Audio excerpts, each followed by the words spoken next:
Come and get started on a new mission, a new direction, a new intention. Welcome to 5.8G Alive at Connections 50 Plus. I am Terri-Ann Joseph Brathwaite. And I am Jennifer Gibbons Joseph, catering to all your prospects in the third act of life. Economic well-being, social gratification, personal fulfillment. Join us on Wednesday at 6 p.m. on Connections 50 Plus Facebook page, YouTube channel, and on Gael the Caribbean. Hello and good evening to everyone.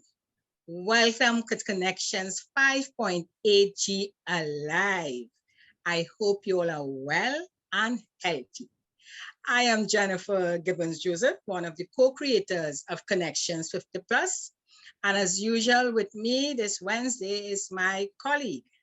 Hi, everyone. Hello. How are you all across the Caribbean? I am Terri-Ann Joseph Brathwaite. Feeling good to be here today. Great. How are you going, Jen? Well, I'm going good, I remain positive. I really don't want to focus on the pandemic and the spike and the lockdown. So I am ensuring that I am very busy at home, doing all that I have to do and keeping myself occupied, and staying safe. I've been having a wonderful week. I'm replanning and reorganizing my garden.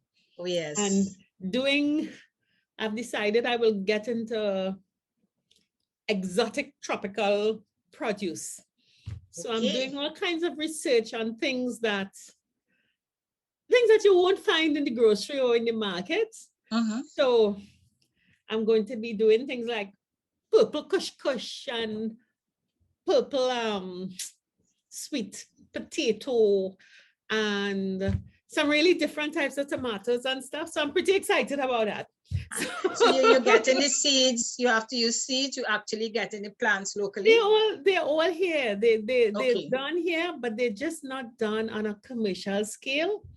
And I'm going to do some experiments with barrels. I'm telling you, listen, people, don't get tired up. I am on one lot of land and I'm not digging the ground. Everything is above the ground. And let me tell you the secret. She has help. She have a gardener.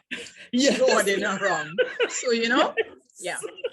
Yes, I can't dig one. But I'm really excited because since my last experiment, I think I've been about 60% self-sufficient in vegetables from December to now. And in this iteration, we're going at maintaining that for the vegetables, but trying to get up to about 50% of my carbohydrate needs met. Oh, that's great. Through my garden. So there's a plan to the whole thing. So I'm excited, very excited about that. So you definitely will be saving on your market bill. Oh, or your market spending. More. It's much more than financial. The financial for me is now a kind of side effect. But the fact is, when I go and I buy produce in the market, or if I have to get like tomatoes or something, and I taste it, I'm like, oh God, what is this? So I think my food is much more exciting and much more alive. It tastes better. I know I'm doing good stuff for myself and my family. And just the idea of, yes, you grow things, but I am in a limited space. I'm breaking boundaries and imagining doing things and making it happen, which is really gets me excited. So the financial part of it and saving money has dropped down on the level of benefits to me. So I'm having a ball. Yeah. But yes, it is saving money, a lot of money. Not insignificant amounts of money. It is saving quite a bit of money. And I am this time around, I've kept my seeds. So I sowed my seeds from my old fruit. So I'm supposed to be spending a whole less amount of money on plants because I have a whole lot of seeds set. So it's an adventure. But anyway, so Jen, we're back on track with our show. We've been handling some topics for the past couple of weeks, and there's no let up today, is there? So let's get started as we get into being dollar savvy. Great.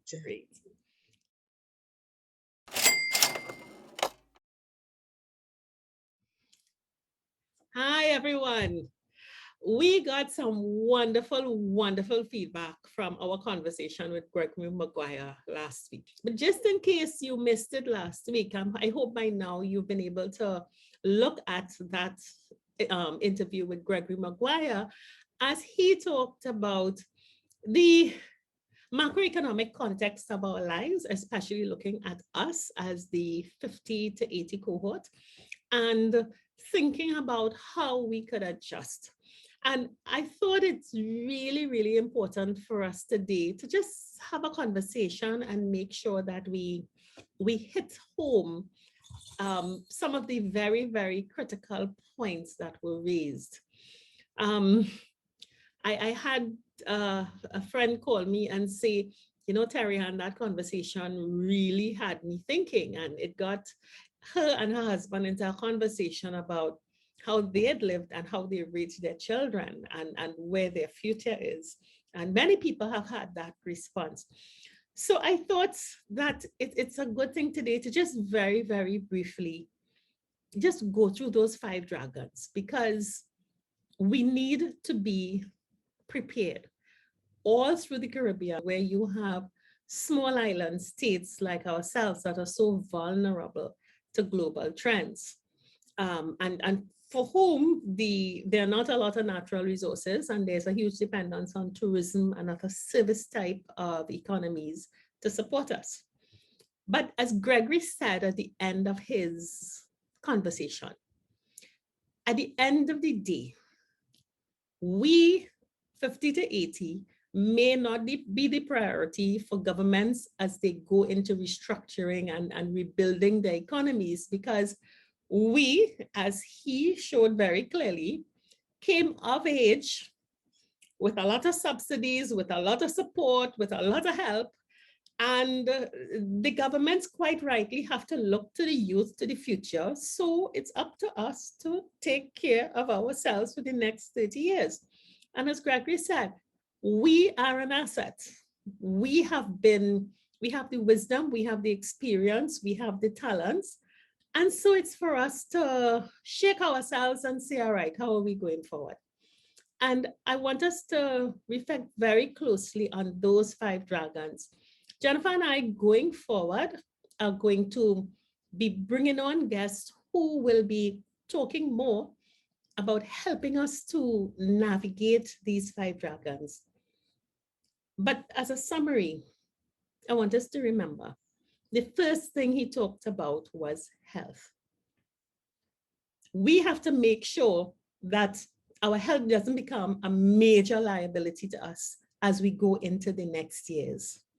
And, you know, we look at all kinds of, you could do supplements, I'm not talking about cosmetic health. I'm talking about well-being, staying with your body healthy, being aware of the lifestyle diseases that can cause us to be disabled far earlier. And if you follow our series, you would have heard Jen in an earlier conversation on money being dollar savvy say, sometimes disability is worse than death. So I want to remind us, health is about what you eat. It is about making sure we continue to move. And I'm sure you're hearing themes that we have been repeating over and over. And it is being prepared. There is something, you know, it's so sad when you look at people and something happens to you and you have to throw a barbecue to do a PET scan because you may have cancer or something else. And I want to tell everyone, even though you're over 50, over 60, think about health insurance. You may be in a credit union, you may be a member of some organization, some church. who, because of that group, there are many companies today that give you access to some level of protection from insurance.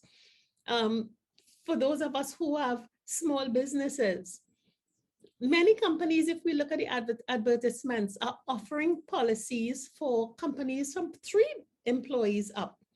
These are serious things that we have to start thinking about and putting plans in place so that if something happens to us, we don't have to go into our net savings and our reserves and really become, in addition to physically disabled, financially crippled in moving forward.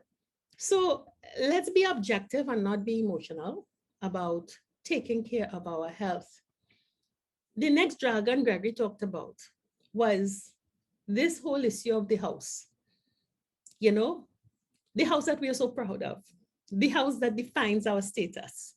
Because for many of us, we may have been the first ones in the family, in the generation, to have home ownership, or we were fortunate to get a government house, and we have assets, but that assets that we're so proud of carrying us through, that we raised our children in, is now a very big empty nest that we are probably in either on our own or with a partner or with a grand or somebody like that.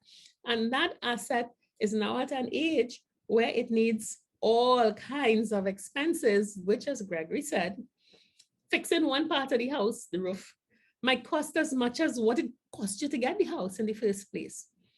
So we as a cohort sometimes need to drop the emotion and the status that we attach to holding on to this house that defines us to the public, but in fact is crippling us financially. And we need to sit down and say, really, given where I am now, this house, which is becoming a liability, how can I turn it into an asset?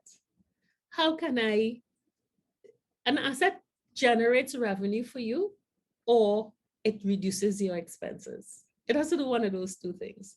That has to make money or reduce expenses.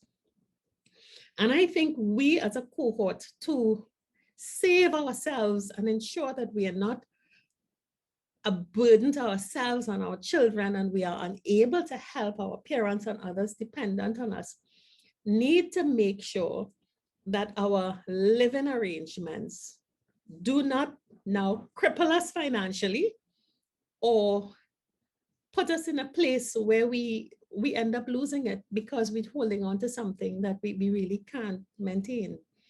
It requires some very honest introspection about what these things mean to us and how we live and who lives with us. And is it necessary to live alone? And is it necessary to always live with family?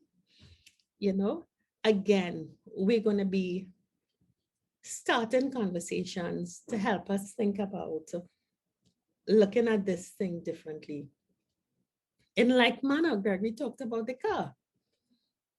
Whether, if we're lower income, probably we've never owned a car and we've depended on public transportation, and that continues. If we are middle income, we probably have spent a long time with the car, and after the car was paid off, we had to focus on the mortgage and the children's education and things like that. So we are entering this third act with an asset that is way past its useful life.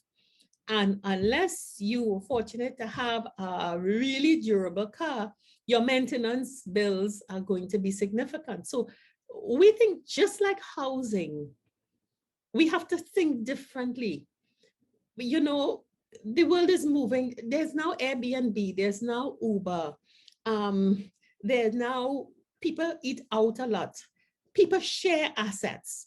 And it may very well be that we have to think differently about how we get from point A to point B. It may not be that we have to own the car, we may pool, okay? And if we have to change our car, then that too may be a step away. I won't say a step down, but we've got to be very practical about what is the asset to us. It can't be a status symbol anymore because we're past that stage. We've got to focus our resources on making sure we are happy, we have energy, we have life. A car is a functional thing. And if we think it's carries the same status as it did when we were in our second stage, then we may be using up a lot of our funds on something that's not very important and missing something else. The issue of children can't be avoided. It can't be avoided. And we have to do what we have to do. Don't let a house and a car and health stop us from doing the best that we can do for our children. Sometimes we may have to be honest and say, okay, we can't do everything we have to. And sometimes we may have to introspect and look at ourselves and look at our children and say, I can't carry the entire thing. You may have to do part. And for some of us, that may just break our hearts. But it's real. We live in a different time. It's serious. And going forward, the way the economies of the world are structured, we have to make sure that we make it to the end of this 30 years and probably the 10 or 20 or 30 that are going after it. So it calls for honest conversations, difficult conversations. Those of you all who've been following us before, you realize the more things change, the more they remain the same. We've been talking about the need to have open, honest conversations with our loved ones about the reality of situations. Believe me, they're resilient and they may not have as big an issue with carrying some of the load if we are honest with them.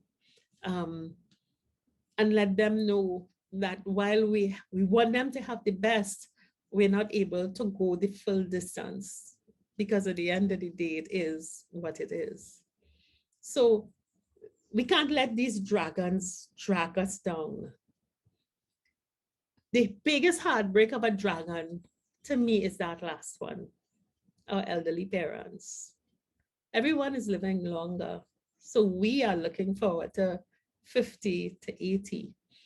And if we are in this generation and our parents have benefited from good health, good life, they are 70, 80, 90. Jen's mom is 99. My parents are in their late 80s and they're not going anywhere in a hurry unless there's an accident.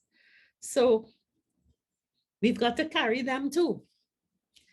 So we really have to think about in a non-emotional way, what is the reality of our current situation financially, where our resources are, and we need to bring everybody together, parents, children, spouses, and say, okay, if we can't carry on as we did before, stop pretending that you could. We are going to hurt ourselves significantly because the subsidies, the supports are not there.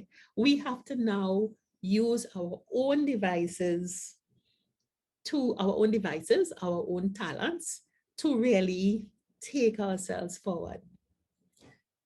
So this is a very hopeful conversation. This is not, oh my God, woe is me, what is going to happen to us? And it is hopeful and optimistic because we are that generation that has built the Caribbean.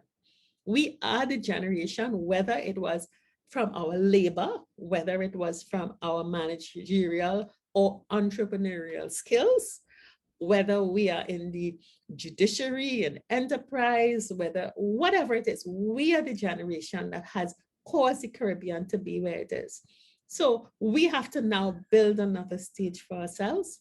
And it just requires us letting go and understanding that that past work is done. It is there. It is our monument. It is our results. We are proud of it.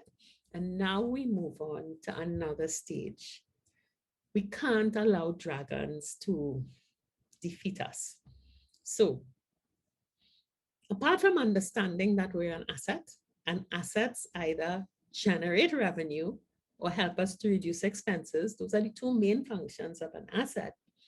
Let's also realize that we're in a different world. The biggest challenge for us is to understand this is now a digital world. We have to become comfortable with digital. And for all of us, whatever it is, there are resources available. There are free resources. There is Google. We have to become comfortable. Go to your libraries. Go wherever it is. Just inquire in your communities.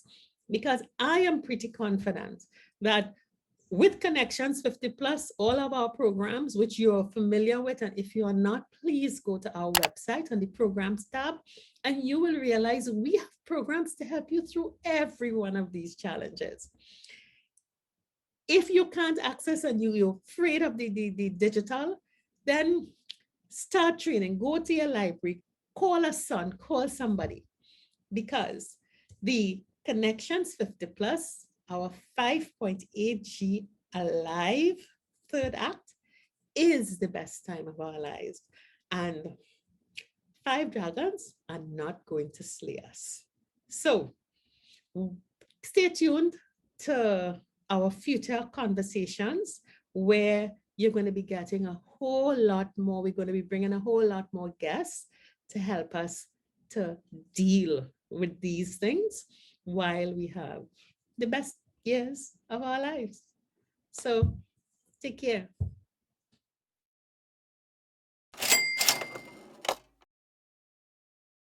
So Jan, as I said, those dragons are significant, but I'm confident. I think we just have to, the thing that's different, we have to jump over the digital divide and just be ready to switch that mind. Totally agree, Terri-Ann. And, you said it all, you went through, and very clear. And each aspect, each dragon is critical to how we decide to live on this third act stage. Yes. I'm in total agreement with you on that. Yeah. And I know we start that set because, as I said, that was the dollar savvy, but now we have to get into tuning up. And yes. I know you have a wonderful, wonderful talk today to get us started. So let's head to being in tune. Hi, and welcome back. This is a In Tune segment, and I will be chatting to you about loving your reflection in the mirror. And, let me start by asking, first of all, I'm asking this question to you all, men and women 50 plus. When you go and when you look into that mirror, do you love what you see? What is your first thought? Do you say, gosh, I'm looking good. I love how I'm looking. Or I'm enjoying life. I'm in great health and I'm happy. Or do you find when you look in that mirror, you find in fault? Suddenly you're looking too old, you're looking too fat, you wish things were different. So what I want to do this evening is chat with you about how you can change or look at that, get that positive image of yourself when you look into that mirror. And this is because if we don't face reality and really decide what we want at this stage in life, we may be just going along, just not enjoying who we are. When we look in that mirror, we're just not happy. Okay, so let's start. I want to clean that mirror.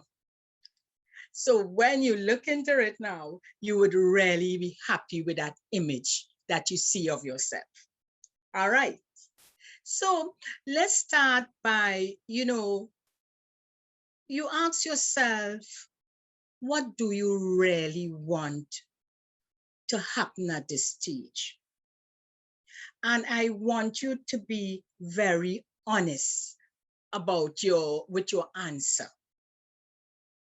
Are you acting the way right now to achieve your goals? Or are you, looking at what others are doing? And that's why you may find fault with yourself, because you may think that here I am at 50 plus, still not achieving what I want to achieve, but look at my friend or my neighbor who's the same age, but achieving. So let me tell you, and you would notice already that we age differently based on a lot of things, our health situation, circumstances, etc., etc. So I want you to just remove that, whatever you may be, whoever you're comparing yourself with, forget that and focus on you. All right.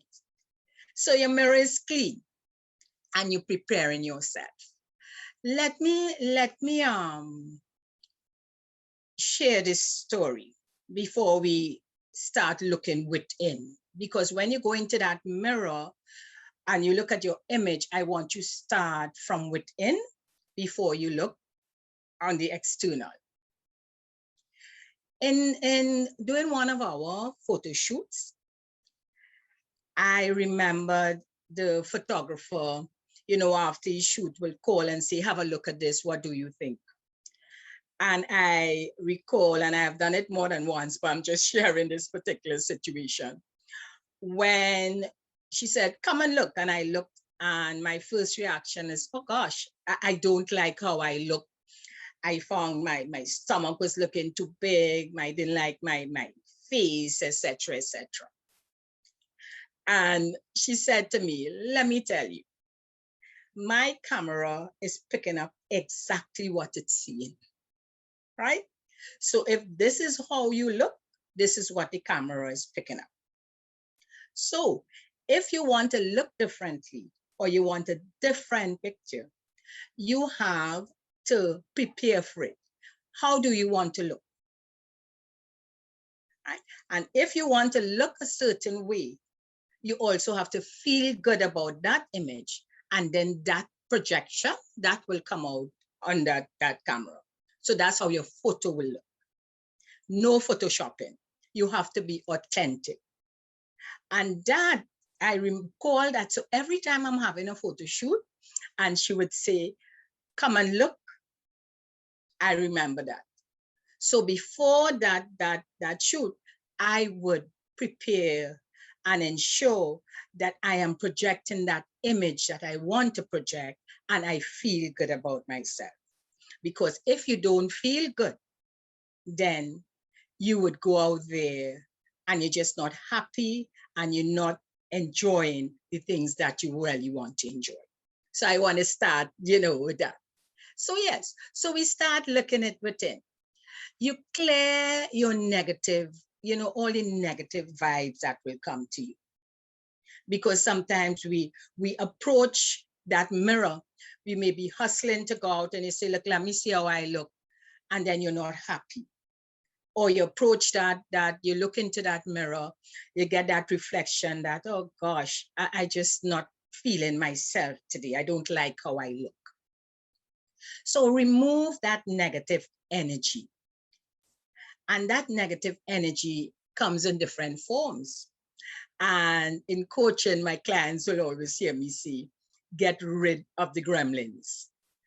And the gremlins is that, the negative thoughts.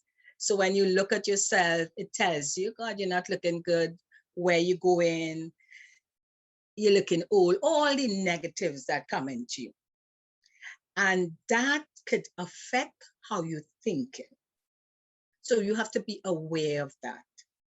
You also be aware of, sometimes we reminisce on the old times, the good times. And we would say, when I was in my 40s, I used to be more energetic, etc., etc. All that will do to you again is put you in that negative mood and you're not happy. So what you need to do is start to think when you look into that mirror, all the great attributes.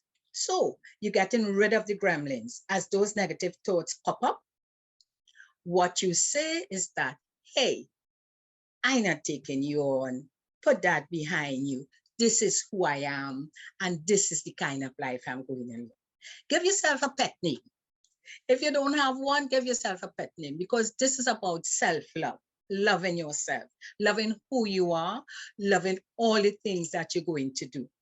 So for me, I'll say, Jen, you're looking good. You really achieve, you're staying healthy, you're staying safe. You're going to do it. You're achieving it. And compliment yourself. Again, we have been brought up, and I'm saying we, in the 50 plus age group, we have been brought up thinking, there's a saying, what self-praise is no praise, or don't blow your own trumpet, and sayings that make us feel it is wrong to give praise to yourself, to compliment, to love who you are. So if that was your thinking before, we debunking those old sayings, okay? And we moving ahead. This is a new era, a new time for you to decide what you want to do. You in charge of your life now. After all, we have worked all those years giving and doing things for others. And many of us have been just waiting, and we say things like, oh gosh, I can't wait to retire. I can't wait to leave the job. I can't wait to get to 50 or 60. And for what? Because you are thinking at this stage, oh gosh, you have done enough and you want to enjoy life the way you want to.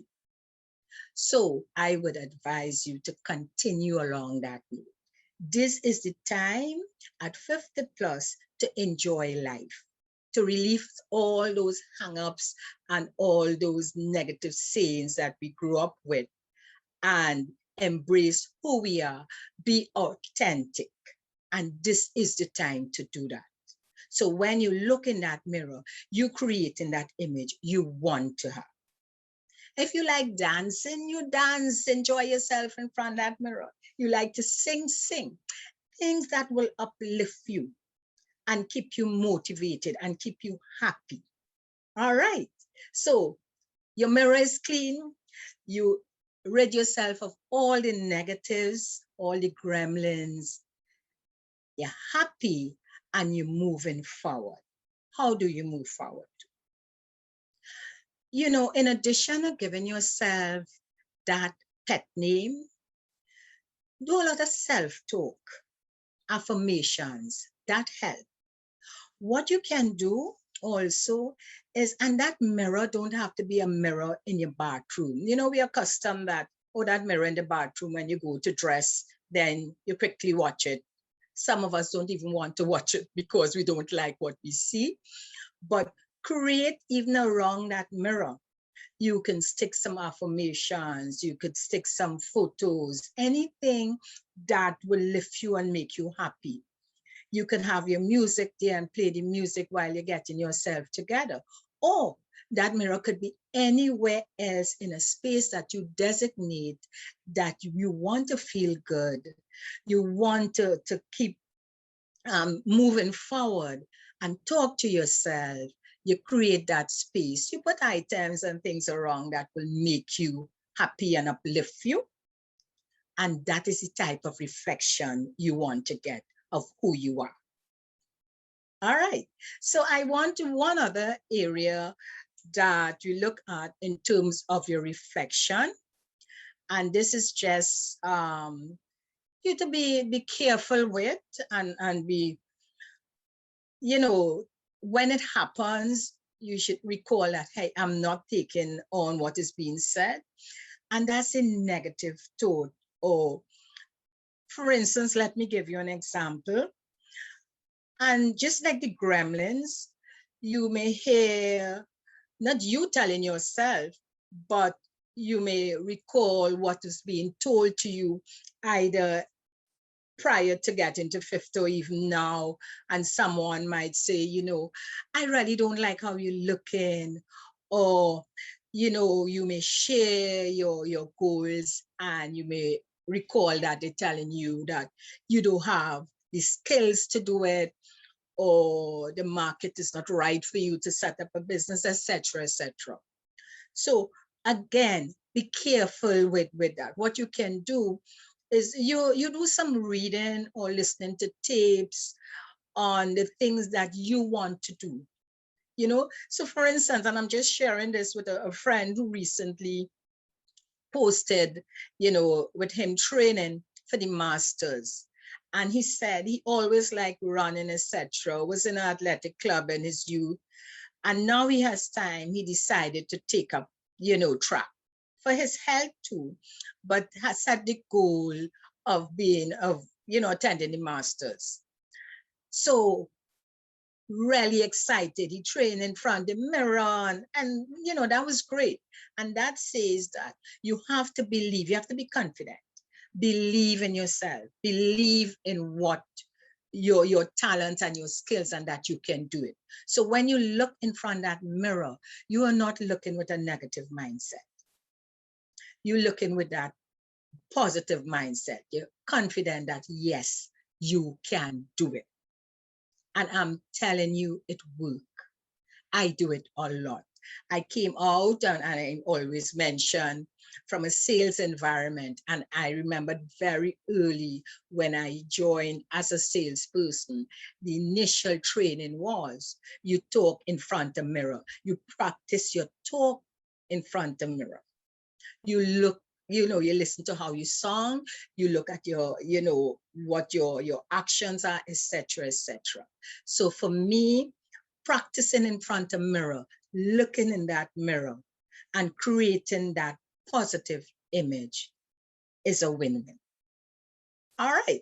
So at this stage, what I will tell you is continue building your self-confidence. All right.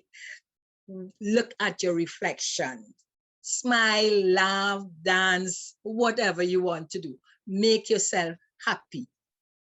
And if you continue along those lines, you would really be able to transform yourself in that positive, energetic way, doing the things that you love. So you're starting from there. All right. And again, to remind you that what we do, and Terri-Ann chatted before, and again confirmed that we care about our cohort. We want you to be happy. We want you to achieve your goals. We want you to stay positive. And we have created many programs to help you do that. And we are here every Wednesday chatting with you, sharing stories, bringing on guests to help you move forward. And I just want to remind you that for our upcoming forum on the 16th, July the 16th, we are looking at your healthcare in a way, but sex and self-care at 50 plus. And I know many of you have seen the ad, would have called to find out, but let me tell you, yes, it would be quite interested. It will be an experience. It's a different forum for those of you who may say, okay, I always wanted to relax and a little more, especially now at this age, because it was taboo in our time to talk too much about sex and exploring yourself and knowing, a little more on how to make yourself happy. This is the time now. It's not too late. Actually, this is a new time for us. So check it out. Here's the information on our forum, and we look forward for you to join us on the 16th. So let's know. This is it for now, and we will chat again next week. We have organized this forum called 50 Plus Sex and Self-Care Small Group Forum. and it's for both men and women. And when we say small group, we are looking at not more than 10 participants at the forum. We may need to have more than one, but at least 10 participants per forum. Now, this forum is set for, we have it, for the Friday. That's Friday, July the 16th at 6:30 p.m. And this is going to be on our Zoom platform. Okay. And in this forum, of course, Onika would be the facilitator. And at this forum, participants will recognize that by neglecting their sexual health, they are losing out on a powerful source of healing, vibrancy, and creativity. Right? So as long as when you attend, you will learn the difference between sexuality and sexual health. You would get tips and techniques for rekindling romance and enhancing your sexual experience. So it's really going to be a fantastic workshop. So remember, start planning. It is going to be on Friday, July the 16th at 6:30 p.m. So you will see, we will put some information for you on our Facebook page. And of course, you can give us a call. You can call me, Jennifer, at 868-685-8834. You can call Terri-Ann at 682-9202 and book your space because it's limited. Book your space early. And remember, all those of you in the Caribbean, it's on Zoom. So it's not just for Trinidad and Tobago, it's for the entire Caribbean. So get ready and give us a call. Okay, Jennifer. No, we really have to do a lot of work, this cohort. We've got to do a lot of work. Too many of us negative speak and not enough of us assert ourselves and are happy with who we are and what we are, notwithstanding all the accomplishments. Nice, good. I love that idea. Look in the mirror and enjoy what you see, no matter what it is. Enjoy it. All right, great.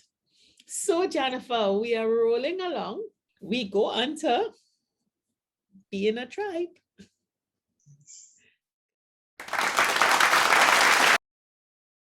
So welcome to our community segment. And as you see, we have a guest with us. And this is Roland Sealy. And Roland is a lecturer of the University of the Southern Caribbean. And Roland is here just to chat with us a bit more, to tell us more what he does within the community, in addition to his role as a lecturer, of course, and to share with us all the good works he's doing within the community, and especially with young people. Roland, am I correct? Yes, yes. Great. So you want to share a bit with us, Roland, about a bit about yourself and actually how you started your community work? Okay, yes. Thank you for giving me the opportunity to be part of your experience. And I want to applaud this effort, and I hope that it grows from strength to strength and meet all of its intended objectives. Great, thank you. I am, as you said, a lecturer at the university, but I wasn't always a lecturer. Okay. I started at the secondary level, and I recognized that there was a need among my students for reading improvement. But when I looked around in my community, I recognized that if there's an issue in the schools, it means it's coming from the community, because the school children don't drop from the sky to come to school. They come from a community. So at the university, I also started a group with some students called the Ubuntu Group for Community Development. And Ubuntu is an African philosophy of community. And so I really liked that arm of your organization that talks about building community, being part of a tribe. Yeah. You know, this concept of community is fading, and we no longer behave as if we're part of a community. We're very individualistic in our approach and in our thinking, in our striving to become and achieve. We're very individualistic in our goals. And a lot of our African ancestors have always encouraged a move to community. Yes. And Ubuntu is one of those philosophies. The concept of Ubuntu really is intriguing me. And as you would know, our focus on community recognizes that once you come into this third act of life, I think the individualism that you spoke about, that Ubuntu is trying to take away, that's the essence of what made so many people so successful in their second act.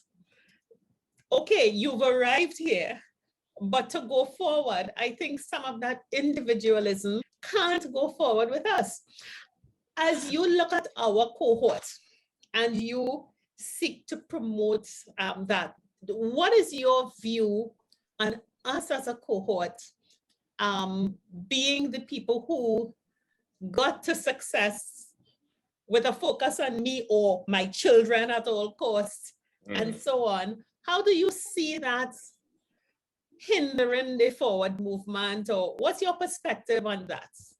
Okay, well, I think time and place and age, the lifespan demands certain actions at certain points in life. So I was speaking to a group of men just this weekend, Saturday, about that whole idea of manhood and the lifespan of male, and kind of broke it up into 4 areas. And so 13 to 19, that's the colonizing phase. You know, you are young and you're transitioning from boy to man, and you're aggressive and rebellious and all of those things. Then the 20 to 29, that's like the colonizing stage. So you have the explorers, then the colonizers, then you have the settlers. They are from 30 to 55. And then you have the seasoned, the 55 and older. And that group actually, just what you said, Terri-Ann, that group actually has to now change the way they do things, because they've explored and colonized and settled, and they're now here at this point. And so you cannot behave like an explorer when you're now here. You can't behave like a colonizer when you're now here. And so it is for and I can extend it to male and female. It is for all generations to recognize where they are. So we are now at that point of our lifespan that is seasoned. We're now, so we can now behave in a certain way. We have the information and we know it, and we can give it back. So once we behave outside of that lifespan development, that's when the problems become. So we first have to come with some kind of self-recognition of who we are, our role in the community. Yeah. And my query is that we go onto you will call it the season stage, the season stage, the settler stage, which is where John and I might say you're on your third act.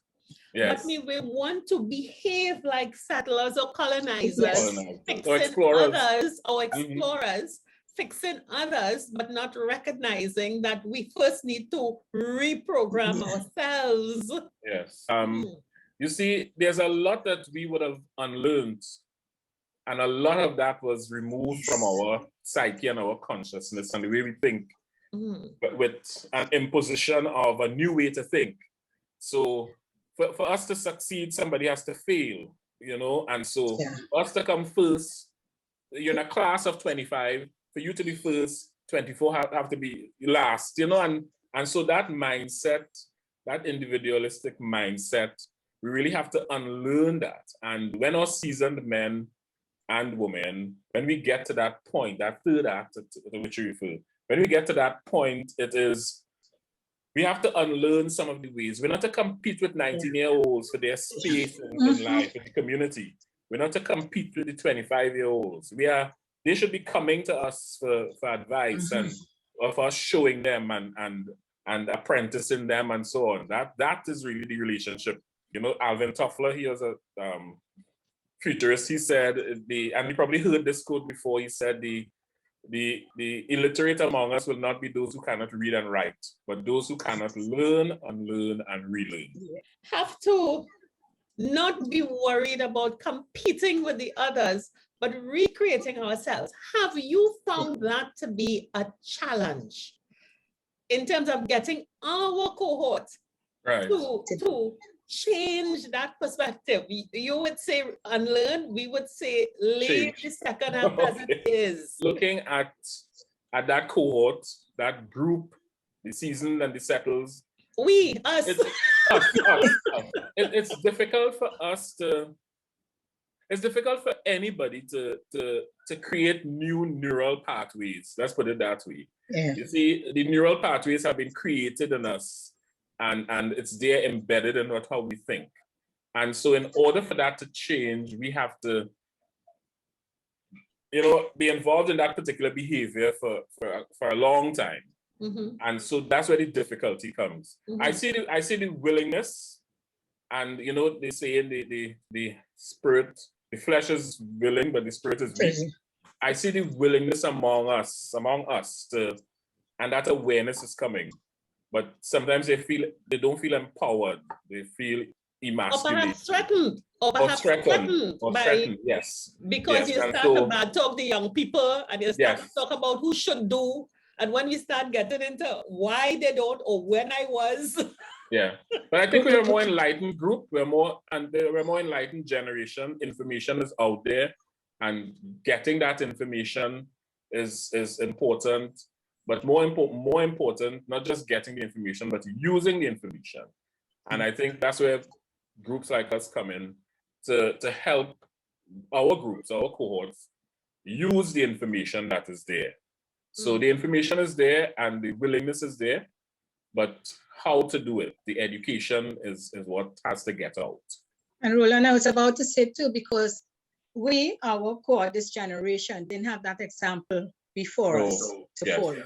So we are actually like the pioneers, setting that stage. And this is what we're all about, setting that stage for those who come on. So we are leading the way, but have to look for new strategies to get that buy-in. and it's an interesting take on this generation. We're pioneers and with the 21st century, and people may think, well, we are washed up and ready to get off the scene, but we're actually pioneering this move, this shift, this mind shift, this different way of thinking. We have to pioneer it because they're coming to us for the knowledge and the wisdom. Would you say that as our community, and my line of questioning comes from the fact that it's so easy for us to, as we build tribe, deflect the change we need to do to ourselves to another generation or another group. And the behavior looks like you're sort of replicating what you did on the second act stage. All right, I am leading, follow me. Whereas that cohort has come onto the second act stage to form their own world, while we have to go and form ours. And there sometimes is a challenge in letting go and introspecting and understanding, okay, I have to be different. Is Ubuntu seeking to address that issue with our cohort? Well, with this group, no, it's not directly, but this invitation has opened my eyes to the need for us to do so. And rather than just, pigeonhole ourselves into this group, we need to extend ourselves and see ourselves as reaching out, and not just, and it's not just, we like to compartmentalize things, but the community is all of us. Yes. And so we have to be inclusive. And so Ubuntu will seek to include this cohort as well. Yes. But let me ask you, there's a narrative that, about, 80-year-old in a classroom starting their first degree or starting primary school, and you see that kind of, or a narrative that encourages it's never too late to start, to take a new career, to begin something. I'm throwing a question to you. I know you. I came to be questioned, but no problem. But what do you think of that? This 5.8, this generation that has taken on new things, new vistas, new experiences at this age. I love it. So I could relate myself. I restarted at 60. I decided I'm going back to study. you know. And that's when I studied to be, you know, the life coach. I have my family members, my sister studied, you know, she did when she was in her late 50s. She went back to do her PhD. So I can relate, and I can see definitely with our cohort now, creating a stage. So age is not, although we say 5.8 G, 50 to the 80s generation, we are really also sending that message that you're not too old to recreate yourself, you know, and Terri-Ann mentioned it, follow your passion. And we do have, even with what our programs, because on the other side, this is on the community side, but on the business side, we do have programs that we cater for, well, for the 50 plus. There's not a limit to the age of people who can attend. I really do like the idea of your Ubuntu, which looks at, you know, that sometimes one of the great lessons that we have to learn is that the individualism got us there. And now as a community, to be individuals in a group, we have to look at who we are and see what needs to be tweaked or adjusted or reinforced to really build that stage, so that all that talent that we have can help us live such a wonderful life while the other cohorts having a good time on their second half stage. So and the support, even the support interesting. From without, the support has to come from within as well. So again, we shouldn't compete against each other at this cohort, at this level. We should see ourselves as a community within a community. So that really is how the tribe would be strengthened. If every cohort see themselves as a community within this wider community. Yeah, definitely. And Jen, I think that fits in so nicely. There's a perspective that we have the stages within the stages. And they're so, because the 50 to 60-year-olds have a certain amount of energy and perspective. The 60 to 70s are very different. The 70 to 80s are different. And each stage can teach the other something and help the other. So it's very, so there's so much that we can do looking forward instead of looking back and competing. We learn from them. And I think that's how we fill the next 30 years. Oh yes. I actually look forward to that next 30 years. I look forward to it with such high expectations that I just like bring it on. You know, I'm hearing a new narrative coming out now. Yeah. So it is an issue as well. And maybe I can ask: is there a gender? Do you see a gender specificity when it comes to the group, the cohort? And can you approach it on a gender basis? What I would say to that, Roland, is that is what we do not want to cancel out a gender. Okay. So our aim definitely is to work together, male and female, because each cohort, you know, each sector, we have our strengths. And if we don't want to continue with a narrative that, as we said, we had on the second stage into the third stage, which is that cancel narrative you're talking about. So yes, I would say we have to come together. What we are doing, of course, and because of our culture, you find more women get involved within the community, you know, community type work. And we allowed it to happen. That is how it was. But now on this stage, as you said, we are on a stage, we are creating our platform, we are creating the stage. And what we would like to see and what we're aiming at is a stage where we all come together, men and women. But in the issue of technology, I have seen this group, this 50 to 80 group, adapt really well to that transition. Because as an educator, during the pandemic, the biggest group who supported education, the online education, were the grandparents. because they were the ones who had to ensure Supervising. they were supervising the work. They were and many of them had to set up the devices for the children, you know. And so I want to, well, we say we want to pick them up that age because they really 5.8G group. they really did a good. So as in education, we're indebted to that age group. This cohort. Now imagine that power, that capacity, those skills when everything goes back to normal. That granny can't be just left there with all those organizational skills, those change management skills, those skills to learn. She had to learn that, then teach it in one go. That is a huge competence. Yes. You know? And they did it willingly. How we'll use that granny going forward. Yes, and that's what we have to. We can't cancel granny. No, we can't. We can't cancel her. She has to remain part of their education. Or grandpa. Or grandpa. Grandpa fill in sometimes because sometimes granny had to cook, so grandpa took up the principalship.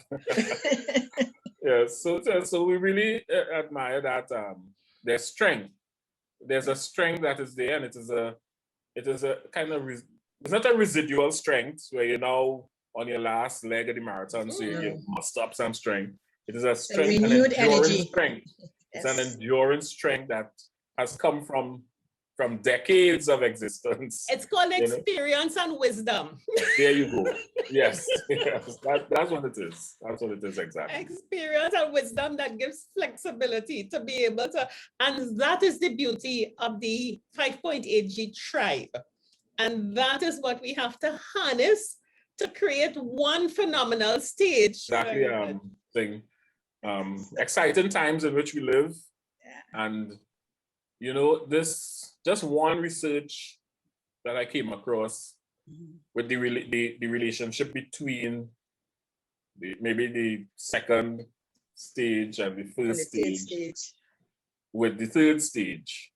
And a word came up, which is part of Ubuntu. One of the, Ubuntu is 5-pronged. It's actually called the 5-finger approach: respect, dignity, care, compassion, solidarity. Those are 5 tenets of Ubuntu.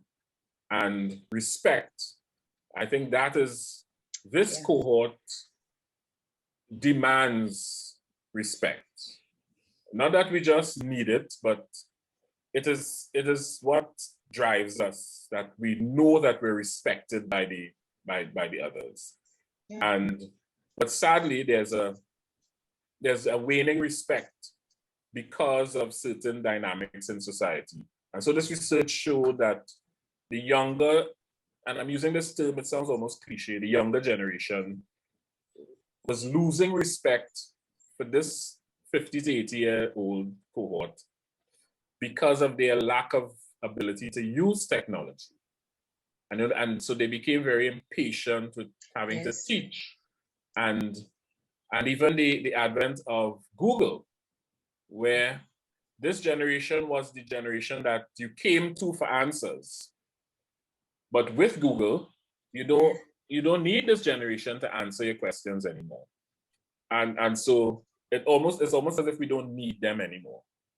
And so because of that perception that this group is no longer needed, there was a lack of respect. The respect is actually dropping, you know? And so I want to encourage this cohort, if who's listening, and the younger cohorts, do not lose respect for this stage in life, because respect is in fact the fuel. It is the thing that fuels us, this 50 to 80 age group. Once we know that we're respected and feel respected, we will do anything and go anywhere.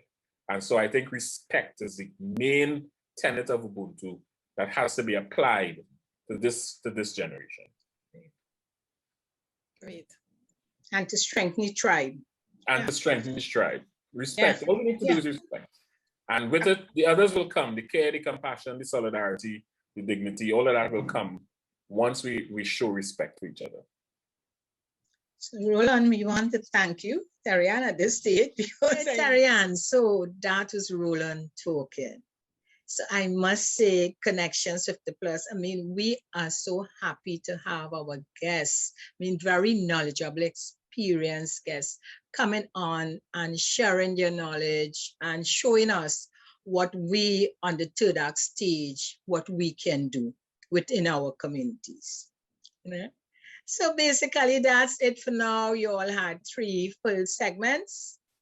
And I would say it was, it's really nice being here again on Wednesday, chatting with you all.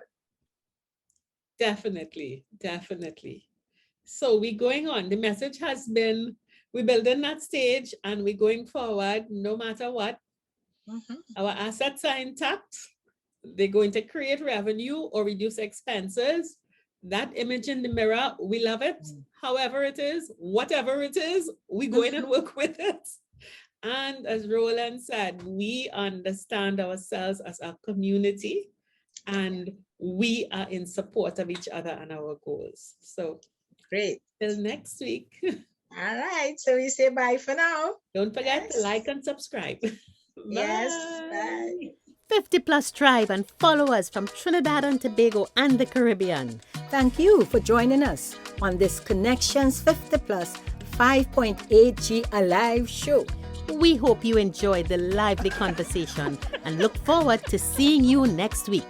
Don't forget to like our Facebook page and subscribe to our YouTube channel. We really love getting your feedback. Bye for now.